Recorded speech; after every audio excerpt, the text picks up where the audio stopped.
किसी भी व्यक्ति को अपने जीवन में अपनी औलाद से इन दो चीजों की उम्मीद कभी नहीं रखनी चाहिए। अगर आप ये जान गए तो बुढ़ापे में आप कभी दुखी नहीं रहोगे। मित्रों, क्या आप जानना चाहते हैं कि आखिर वह कौन सी दो चीजें हैं जिनकी उम्मीद हमें अपनी औलाद से नहीं रखनी चाहिए? आखिर क्यों एक औलाद बुढ़ापे में अपने ही माँ बाप को धोखा दे जाते हैं? मित्रों, इस त्रुटि का बखान मैं आपको एक कथा के माध्यम से दूंगा। नमस्कार मित्रों, आप सभी का स्वागत है। दोस्तों, अगर आप भगवान श्री राम के आचरणों को सच्चे दिल से मानते हैं तो अपने मन में निहित पूरी श्रद्धा से इस वीडियो के कमेंट में जय श्री राम जरूर लिखें। मैं भगवान श्री राम से प्रार्थना करता हूं कि हे प्रभु श्री राम जी, जो भी भक्त इस वीडियो को पूरा देखेगा और कमेंट में जय श्री राम लिखेगा, उनके घर परिवार में सुख शांति बनी रहे और उसके परिवार में धन संपत्ति की कमी ना हो।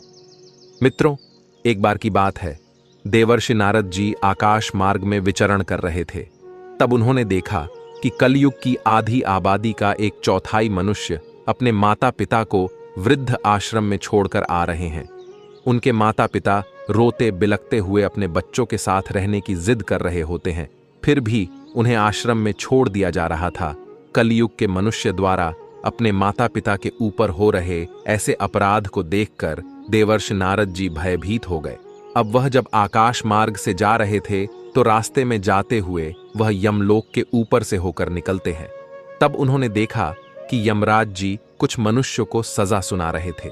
जब यमराज जी उन मनुष्यों का लेखा जोखा निकाल रहे थे तो उनमें से सबसे ज्यादा मनुष्य वही थे जिन्होंने अपने माता पिता के ऊपर बहुत अत्याचार किया हुआ था। माता पिता पर अत्याचार करने के कारण ही उन्हें कुंभी पाप नरक में डाला जा रहा था। वह सभी रोते हुए बिलबिला रहे थे। अब देवर्षि नारद जी आगे बढ़ गए और एक स्थान पर आकाश मार्ग में रुके और सोचने लगे कि आखिर मनुष्य कितना अज्ञानी है। उसके द्वारा किए गए माता पिता पर अत्याचार की सजा उन्हें यमलोक में मिलती, परंतु यह अज्ञानी मनुष्य इस बात को क्यों नहीं समझ पा रहे हैं? इस बात को सोचते समय देवर्षि नारद जी को एक युक्ति सूझी और वह जा पहुंचे भगवान भोलेनाथ की सबसे छोटी संतान श्री गणेश जी के पास।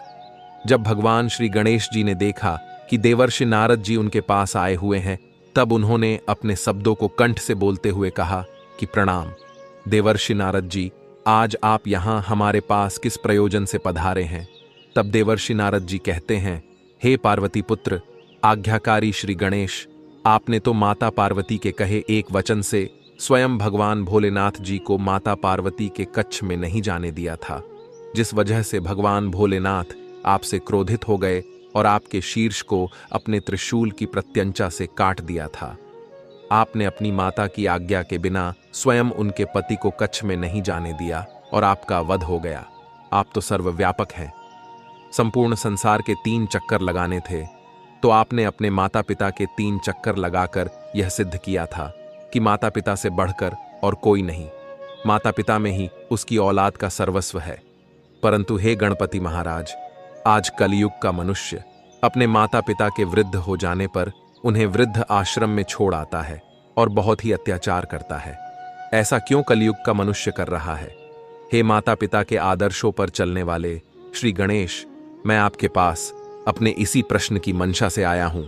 अब भगवान श्री गणेश जी कहते हैं कि हे देवर्षि नारद जी, आज आपने जो प्रश्न किया है वह सर्व ज्ञान संपन्न है, परंतु आपको मैं आपके इस प्रश्न का उत्तर एक कथा के माध्यम से दूंगा। इस कथा के माध्यम से आपको पता चल जाएगा कि क्यों कलयुग का मनुष्य अपने माता पिता पर अत्याचार करता है और उन्हें वृद्ध आश्रम में छोड़ आता है।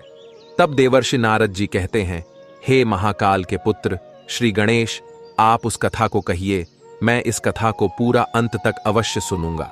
तब श्री गणेश जी कहते हैं, हे देवर्षि नारद जी, प्राचीन समय की बात है, किसी जंगल में एक मोर मोरनी का जोड़ा रहा करते थे। वह दोनों पति पत्नी थे जो एक दूसरे से बहुत प्रेम करते थे। एक दिन की बात है, भगवान के आशीर्वाद से मोर की पत्नी गर्भवती हो जाती है। जब मोर को इस बात का पता चलता है कि अब वह दोनों माता पिता बनने वाले हैं, मोर और मोरनी बड़े ही प्रसन्न थे। अब मोर अपनी पत्नी का बड़ा ख्याल रखता था, हर दिन उसे दाना पानी लाकर घोंसले में दिया करता था। अब धीरे धीरे समय गुजरता गया। जब धीरे धीरे मोर की पत्नी का प्रसव का समय निकट आया, तब मोर की पत्नी बड़ी प्रसन्न हुई। वह मोर की पत्नी अपने पति मोर से कहती है कि हे प्रिय, बहुत ही जल्द हमारी संतान आने वाली है। जल्द मैं अपने बच्चों को जन्म दूंगी और हमारी वही संतान बुढ़ापे में हमारी खूब सेवा करेगी, हमारा सहारा बनेगी। अब हमें किसी भी बात की चिंता नहीं है, हमारी संतान हमारी खूब सेवा करेगी। मित्रों, अपनी पत्नी की बात को सुनकर मोर कहता है कि हे प्रिय, हमें ऐसा नहीं सोचना चाहिए कि हमारी संतान हमारी सेवा करेगी या हमारा बुढ़ापे का सहारा बनेगी। अब यह सुनकर मोर की पत्नी कहती हैं कि हे प्रिय, आप ऐसा क्यों कह रहे हैं? प्रत्येक संतान अपने माता पिता की सेवा करती है, फिर हमारी संतान हमारी सेवा क्यों नहीं करेगी? तब मोर कहने लगता है कि हे प्रिय, मैं तुम्हें एक कहानी के माध्यम से बताता हूं कि बुढ़ापे में अपनी औलाद से माता पिता को इन दो चीजों की उम्मीद कभी ही नहीं रखनी चाहिए और जो भी मनुष्य इन दो बातों को याद कर लेगा, वह अपने बुढ़ापे में कभी दुख नहीं भोगेगा। अब श्री गणेश जी कहते हैं कि हे देवर्षि नारद जी। अब वह मोर अपनी कहानी को सुनाना प्रारंभ करता है और मोर कहता है कि हे प्रिय, किसी नगर में ईश्वर दीन नाम का एक व्यक्ति रहता था। उस व्यक्ति के घर में परमात्मा का दिया हुआ सब कुछ था। रुपए पैसे, धन दौलत, मान सम्मान उसके पास भर भर के था। सब कुछ होने के बाद ईश्वर दीन और उसकी पत्नी दुखी रहते थे। उनके दुख का कारण था कि ईश्वर की कृपा से उसके घर में सब कुछ था, लेकिन उनके घर पर कोई संतान नहीं थी और इसी बात को लेकर दोनों पति पत्नी अक्सर चिंतित रहते थे। इस तरह दोनों पति पत्नी को एक साथ रहते हुए लगभग 20 साल गुजर जाते हैं, लेकिन उनके घर में कोई भी संतान नहीं होती है। ईश्वर दीन अपनी पत्नी को अच्छे से अच्छे डॉक्टर को दिखाता है। महंगे से महंगे अस्पताल में जाकर वह अपनी पत्नी का इलाज करता है। पवित्र तीर्थ स्थान पर जाकर संतान प्राप्ति की मन्नतें मांगता है। मंदिर में जाकर माथा टेकता है। तब जाकर कहीं शादी के 25 साल बाद उसकी इच्छा पूरी हो जाती है। ईश्वर की कृपा से उस व्यक्ति की पत्नी को एक पुत्र प्राप्त होता है। पुत्र के जन्म की बात सुनकर वह व्यक्ति खुश हो जाता है। उस बच्चे का जन्म एक अस्पताल में हुआ था।